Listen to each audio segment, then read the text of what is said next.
Hello everyone, नमस्ते, welcome back to my channel. I hope आप सभी बहुत अच्छे होंगे, अच्छे से अपनी पढ़ाई कर रहे होंगे और साथ ही अपनी सेहत का भी ख्याल रख रहे होंगे।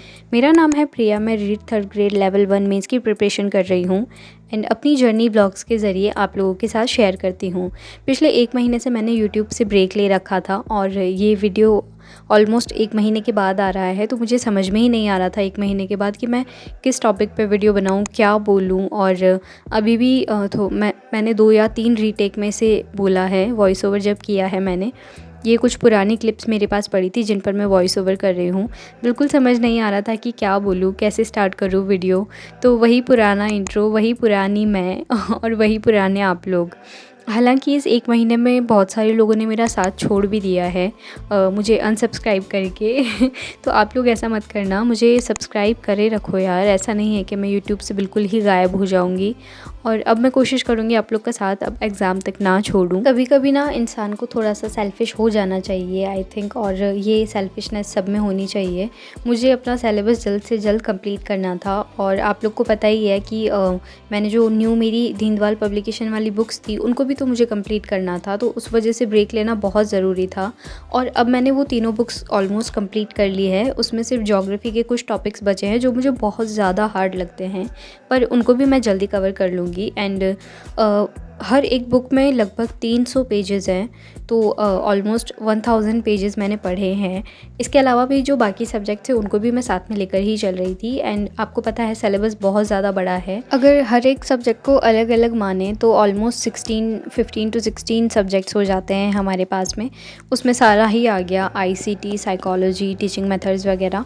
तो नेक्स्ट वीडियो में हम यही चर्चा करेंगे, एक बार सिलेबस डिस्कस कर लेंगे। मैं लेवल 1 से हूँ तो मैं लेवल 1 का ही अच्छे से बता पाऊँगी, और मेरी अब तक की क्या स्ट्रैटेजी रही है, आने वाले 5 महीनों में क्या स्ट्रैटेजी रहने वाली है, टेस्ट वगैरह कहाँ से दे रही हूँ, PYQs कहाँ से दे रही हूँ, ये सब चीज़ें मैं पहले भी बता चुकी हूँ। वही मेरा सेम है, मैंने कोई मटेरियल चेंज नहीं किया है, ना ही मैं इधर उधर से कोई चीज़ें खरीद रही हूँ। जो मेरा टेस्ट मैं पहले दे रही थी GGD से टॉपिक वाइज, वही मैं भी दे रही हूँ। और जब तक मार्केट में अच्छे मॉडल पेपर नहीं आ जाते तब तक तो मैं यही टॉपिक वाइज टेस्ट ही देने वाली हूँ। और ऑनलाइन मैं अभी कोई भी टेस्ट सीरीज़ वगैरह ज्वाइन नहीं कर रही, ना ही टॉपिक वाइज के लिए अलग से कर रही हूँ और ना ही फुल लेंथ टेस्ट के लिए, बिकॉज एक बार तो सिलेबस कंप्लीट हो चुका है बट अभी रिवीजन बिल्कुल नहीं हुआ है।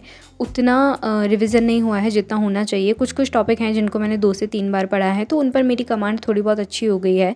बट अभी भी बहुत सारे टॉपिक्स ऐसे बचे हैं जिन पर मेरी कमांड नहीं है अच्छी, बिकॉज टॉपिक वाइज टेस्ट देते हैं ना, तो पता चलता है उसमें कि हाँ ये वाला पोर्शन हार्ड लग रहा है और ये वाला टॉपिक कौन सा मतलब ईजी लग रहा है। वो सारी चीज़ें हमें टॉपिक वाइज टेस्ट में भी पता चल जाती है। तो इसके बारे में और बाकी जो टॉपिक है उनके बारे में हम डिटेल में बात करेंगे आने वाले वीडियोज़ में। आज का video kind of intro video था जिसमें मैंने आपको बताया कि 1 महीने में मैंने क्या किया। ऐसे कुछ मैंने स्पेशल नहीं किया है, बस मैं पढ़ी हूँ और कुछ नहीं। और एक चीज़ और है कि लाइफ में अप डाउन चलते रहेंगे। मुझे पता है बहुत सारे लोग वैकेंसी जब आई, मतलब जो पोस्ट वगैरह आई, जैसे बहुत कम पोस्ट आई है तो उसकी वजह से थोड़ा नर्वस भी हैं और थोड़े डिसअपॉइंट भी हुए, थोड़े नहीं बहुत ज़्यादा डिसअपॉइंट हुए हैं। बट क्या कर सकते हैं, इसके बारे में भी हम आने वाले ब्लॉग्स में बात करेंगे। तब तक आप बहुत अच्छे से पढ़ते रहिएगा, अपनी सेहत का ख्याल रखिएगा और मुझे बताना कि कितना सिलेबस आप लोगों का, कितना सिलेबस कंप्लीट हो गया है, कितनी पढ़ाई की है आपने, कैसी चल रही है आपकी पढ़ाई, सारी चीज़ें मुझे बताना। और अगर शेयर कर सको तो ये भी बताना कि आप कौन सा एग्ज़ाम की तैयारी कर रहे हो। तो ठीक है, मिलते हैं अगले ब्लॉग में। आज के लिए बस इतना ही। Thank you so much for watching. Bye bye, take care.